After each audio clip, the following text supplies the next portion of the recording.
Kick-Ass Couples Nation. And if you are joining us on any of our 5 platforms, you can find KCN anywhere on, especially though, Instagram, Facebook, TikTok, LinkedIn, and YouTube. And we are glad to have you guys with us today. I have got a special guest with me. I'm gonna say, is Madam a positive thing, Christy? If I say you're Madam Christy Primer, or does that just sound too proper for you? That's a little too prim and proper for me. Because you're definitely not a prim and proper girl, but you are a knowledgeable. I mean, you're serious in your field, sister. I mean, you've done trauma therapy for 20 years. You've written books. You host a TV show. You're a KCN, Kick-Ass Couples Nation elite therapist. I mean, that's probably one of the best things, right, that you have on your resume. Absolutely. Couples that kick ass is my jam, you know? You are kick-ass. You know what? We have that in common. We are kick-ass spouses in kick-ass relationships, and we work at it. And the reason we have these KCN Nooners live every Tuesday, I get to do this with Christy, and I say I get to, not I have to, once a month. And I guess we're getting some feedback that there is an echo, Christy. So we'll try to work on that, guys. I don't hear one. I don't hear one either, but we've got good content regardless. We've got good content, guys, and we apologize for that echo. We'll try to work through that if we can. But we are talking about financial issues, like what financial issues pop up in relationship. And I'm going to start off with a few scary stats. I don't know if all of our listeners know this yet, but 50% of all marriages fail. And in divorce, that means you have a 50% chance of making it. And for those that do, the typical longevity or time period of a first marriage is 7 years. And that number goes down significantly if you're in your second or third marriage. And so those are all stats that we want to hear. I'm going to go. It's scary. And I think a lot of people don't understand that those are stats and they're very real, but they're very workable. They are workable. And so when you say they're workable, what do you mean by that? What I mean by that is there's ways to prevent the catastrophic outcomes, I guess, like divorce or constant arguing. And it's a lot of communication related. We're going to talk about that today, but we want to promote couples having best case scenarios, not the worst case. No, I think you're right. I think we definitely want to go best case. And, one of the things that is not just financial areas, but when it comes to finances in a relationship, couples are usually not upfront, honest, or proactive about discussing these concerns. I mean, I can speak from my own experience that when my wife and I got married, we talked about, cars and those kinds of things maybe, but we did not talk about what our financial plan was going to be. We really didn't spend any time on that. How about you? What was your preparation like? Our preparation was, I wanted a prenup. My husband didn't. And we both wanted to have a luxurious lifestyle. And we knew that we had to make sacrifices to get there. And okay.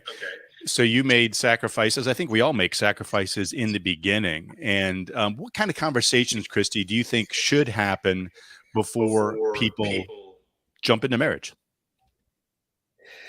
I think there's got to be a lot of conversations about your values, not just related to money, but definitely inclusive of money. I think there needs to be conversations about what the respect is and what your backgrounds are. A lot of people bring a lot of emotional baggage around money, a lot of debt. I think there's got to be the transparency, especially if it's your second or third marriage. What kind of debt load are you carrying? And, if it's your first marriage, maybe there's student debt and things like that. But I've seen so many times in my practice, people that just keep those secrets because they're afraid they'll be judged for them and shamed for them versus just being open and transparent about what their money situation is.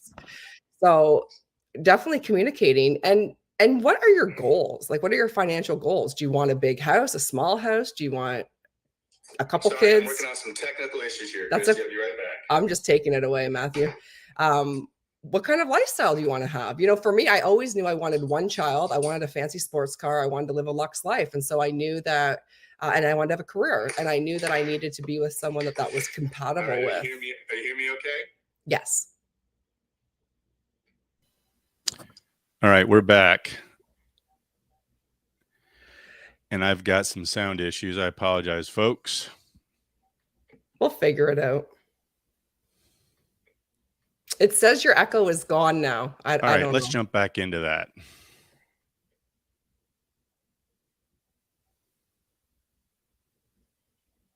So conversations about what your financial goals and desires are is definitely pertinent. All right, Christy, are you hearing me okay? Yes. Can you hear me? No, I've been talking away. All right. Can you on Instagram hear me? We're going to figure this out. Very bizarre. I do want to say though, in all the years I worked with couples, the main issues were money issues, exes or blended families, and parenting issues. So I like talking about this because a lot of people shy away from talking about money, and it's so important. All right, we're back. We're back and we're jumping back into this. We are talking today about financial issues. And what are the financial issues that people have in relationships? And so we talked about the conversations that we should have. High levels of debt and poor communication equal high stress and anxiety. Nearly 2/3 of marriages start in debt. I don't know if that's a stat you knew, Christy. And 1/3 of the people who argue with your spouse about money admit to hiding info about their purchases. You and I were talking about that in the pre-show a little bit today. Let's talk about that. And let's talk about full openness and honesty on all those financial decisions. Yeah, and I want to preface that I did know those stats, and I also know that a lot of people cause a lot of debt by having glamorous, voluptuous weddings that they can't afford. So starting off, we've all been to the weddings. I've been to simple ones, and I've been to grand ones. I know a couple of years ago that their family spent $250,000 just on the wedding, and it's just crazy. So I think that a lot of us feel, and this is probably about weddings, Christy, and about the other issues that kind of come in financially.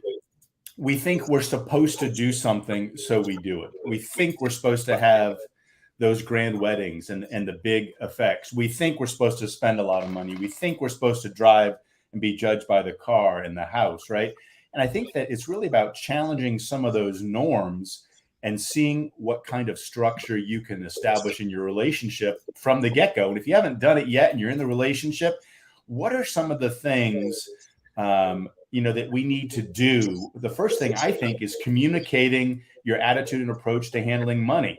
If you haven't had that conversation with your spouse before you get married, I think sitting down right now and having that general conversation is, how do you approach money? How does it work for you? How do you want it? How do you spend it? Are you a saver? And I guarantee you, it's pretty rare that both spouses in a relationship have the exact same approach. What have you found in your practice in working with couples on that? Yeah, I think a lot of times there's a very different approach, and it's a lot of times they want to repeat what their parents did or didn't do. They either want to repeat what their parents did, or they want to avoid at all measures what their parents did. And so I like to talk to couples about what are their personal and unified goals.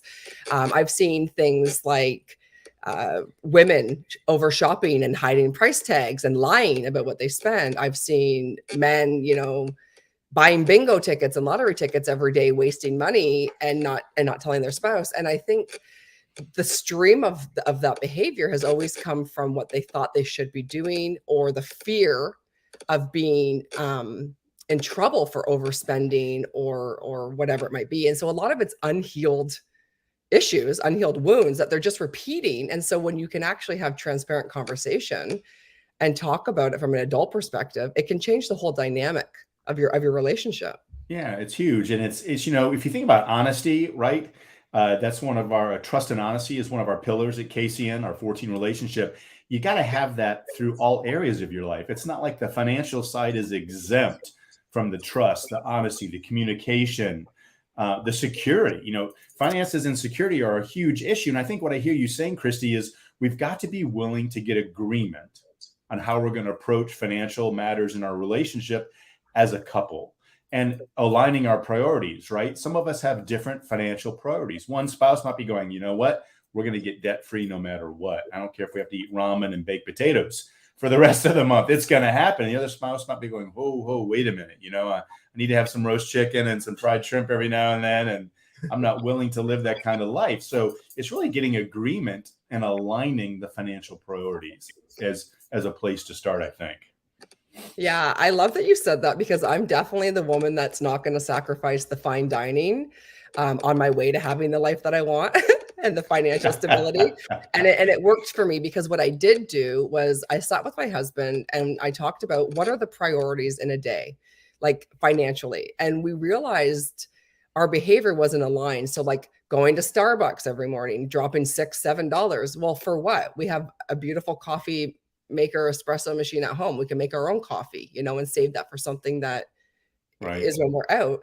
Little things like that. And it helped get us on the same page. So instead of arguing about the differences or different viewpoints, it helped us unify what the common ground goal was. And that was financial abundance in our relationship.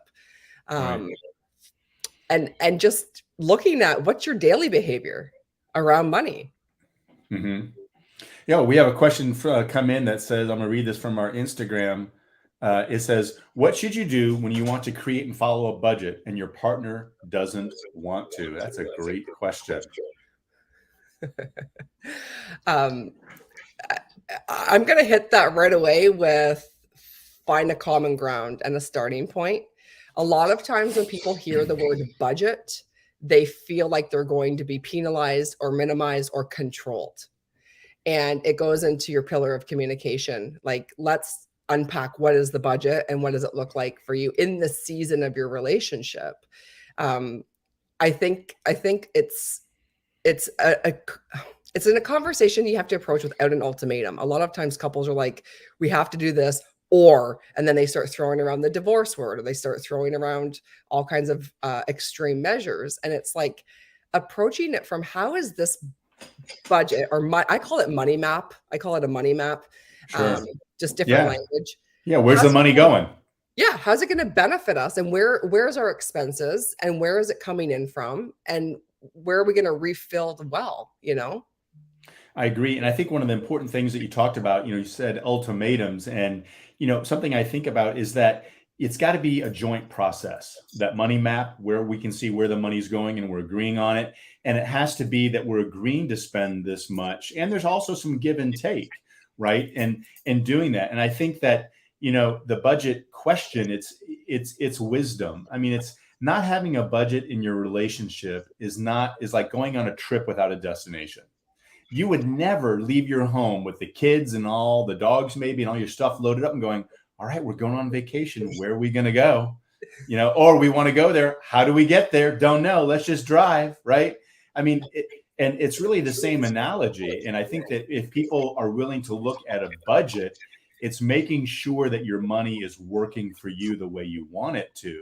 It's not a scarcity mentality, but it's like, hey, we're going to figure out a map, as you said earlier. How are we going to do all the things we want to do and make that budget work for us? And if it's one partner saying, here's the budget and we're going to live by it, there's no vesting there. There's no commitment because I'm not involved. So if you're thinking that you've got to do it all and your partner's just going to have to agree to it, it's got to be a joint process where you're going through, there's give and take and agreement. But having a budget, I think that your money map idea is much better. We want to approach our journey with a map, and we want to make sure that we are intentional about what we're doing with our money. So our money is working for us and not against us. Let's kind of dial back. Everybody talks about financial issues, and I think that behind infidelity, it's the number one reason for divorce in the US. What is the emotion behind money, or what are the emotions, Christy, let's really call a spade a spade. It's not money, but it's how we feel about it. It's the emotions behind it.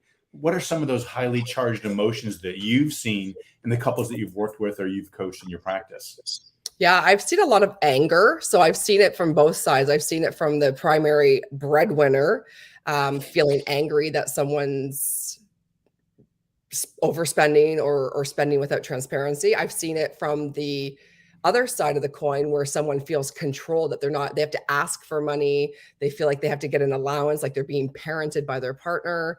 And there's a lot of anger and resentment that can link with money, because a lot of people, if they don't have a healthy relationship, they view money as a source of power. And money is money. Money is a bill. Like, we give it a value, right? And it's like, let's look at that. I also see a lot of fears. So these could be old fears, generational fears. It could be someone who's gone bankrupt before and has rebuilt themselves, and now they're just terrified of ever going through financial strain like that again. So there's a lot of anger, fear. I also see a very interesting emotion of sadness when people have a lot of money, but are probably not discussing how to spend it. And so they hoard it, and it's always saved for one day. And so I see a lot of sadness from people that feel like they aren't going to be living within their means, but living with their partner until one day. And there's sadness around that people actually overlook and don't think about.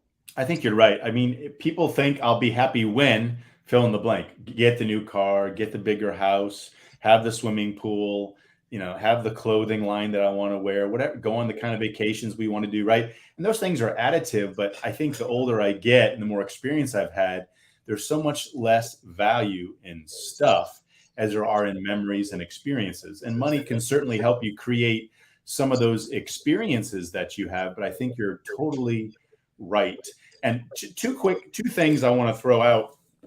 They're tools. I'm not a financial guru, but you'll hear this. And I think a concept for couples to think about money is make sure you have buckets.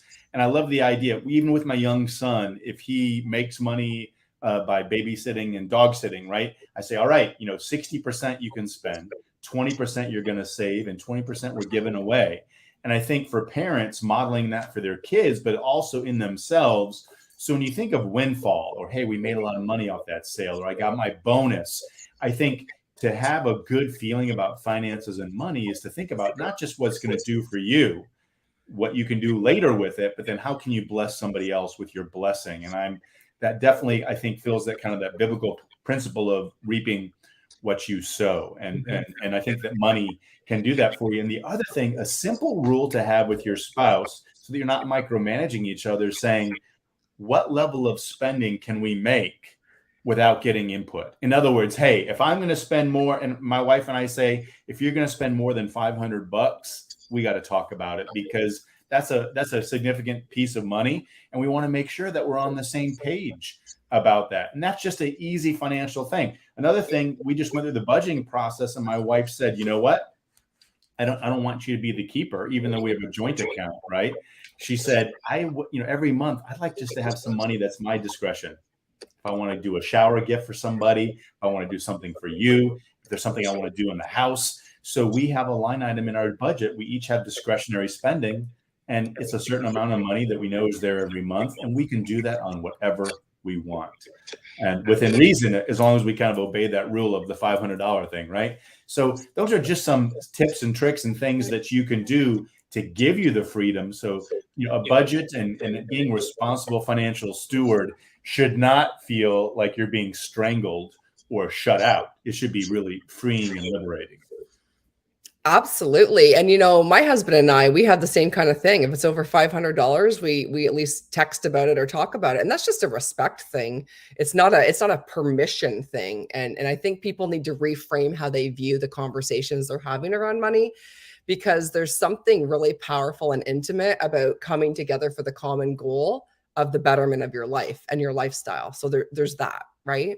No doubt. No doubt. So I want to kind of confront the issue. There's a lot of relationships where one spouse is either the primary breadwinner or maybe makes more money. So let's talk about that dynamic. Sometimes people say, well, I'm the one making all the money, so I should be able to make the decisions. Or I make more than you, so I should be able to spend more money than you, right? So what's that idea about mine, yours versus ours? And what do you think about that? Well, I think that if a man ever said that to me, he'd be sadly put out. But in all seriousness, I think that people underestimate the person that may be staying at home, what they're doing. You couldn't pay someone enough to stay home and take care of the children or the home or the pets. Like, you just couldn't. And I think that there needs to be a conversation around respect of what each other's doing, but not linking it to a monetary value. I think too many times, again, it goes back to what I said earlier. It's used as a thing of power. And if it's used in a proper way of power, it's a beautiful thing, right? Good people do great things with good money. Like that's known. But I think it's really looking at, instead of a me versus you, it's a we.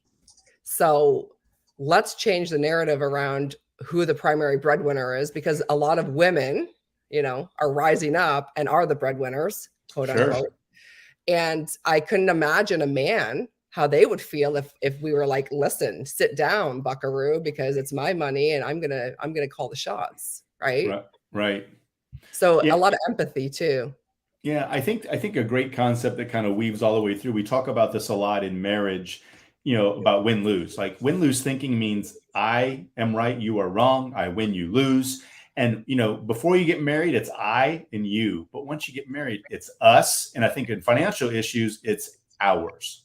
Yes. Doesn't really matter where it came from. I mean, sometimes there are prenuptial agreements and those things have a role. But I think financially, if you look at it, that's ours. And if something is ours, then there's two opinions and two people that are having input on the decisions that are made. It's joint and it's done together.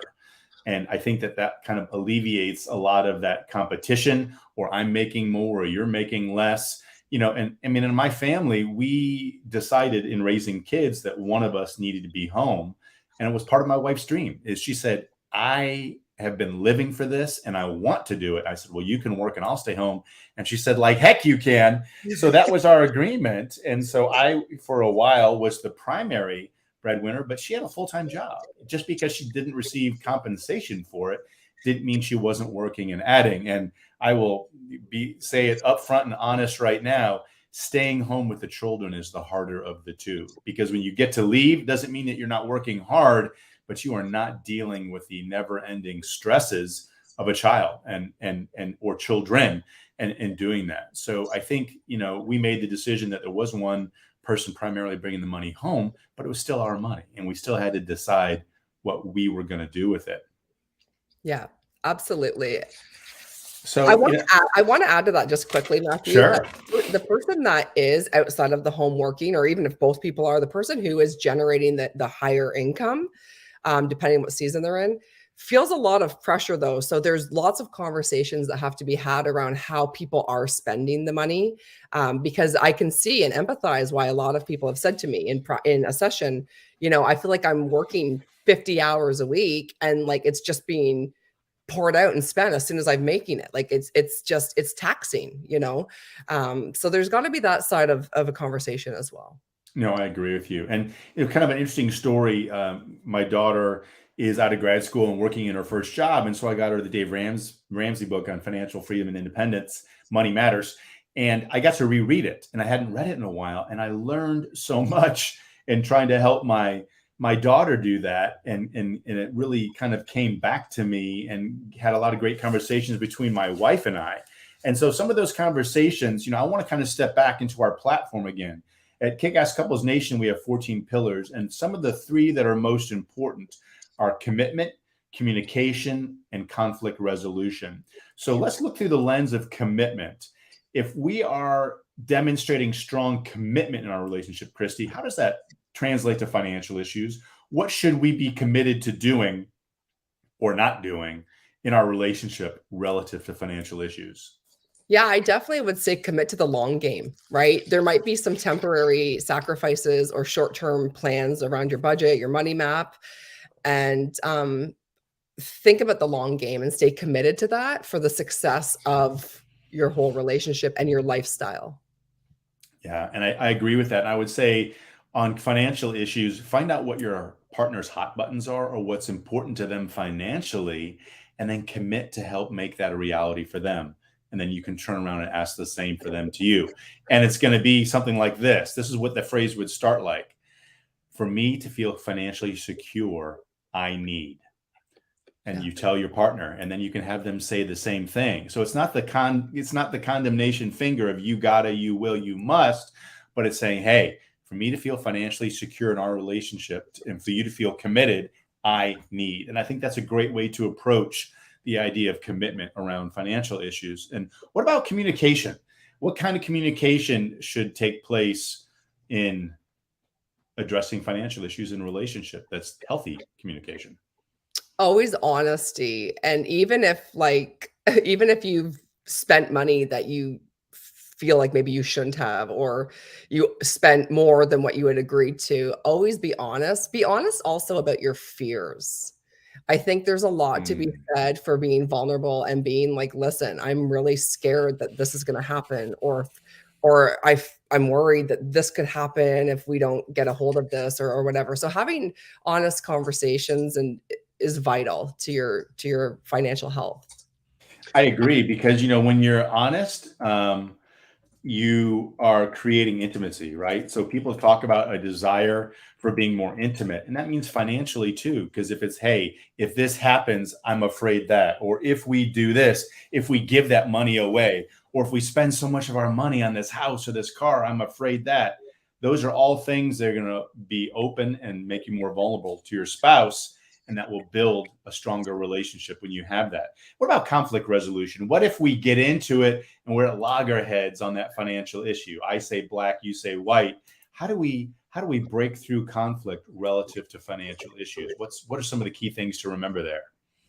Well, I always say when you have financial conflict, because it's probably inevitable, um, really handle it with some grace and compassion, staying on the we team. Like you had mentioned earlier, Matthew, I love that. It's an us conversation, not a me versus you.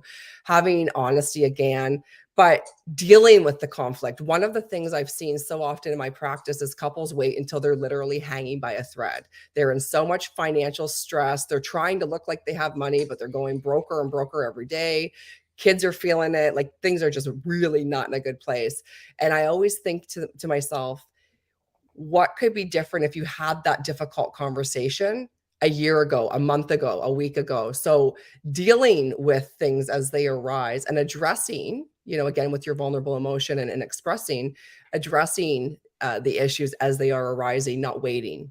Right. Proactivity is huge, especially on financial issues, because you can do some damage when you're taking liberties or doing things without having that communication. I love that.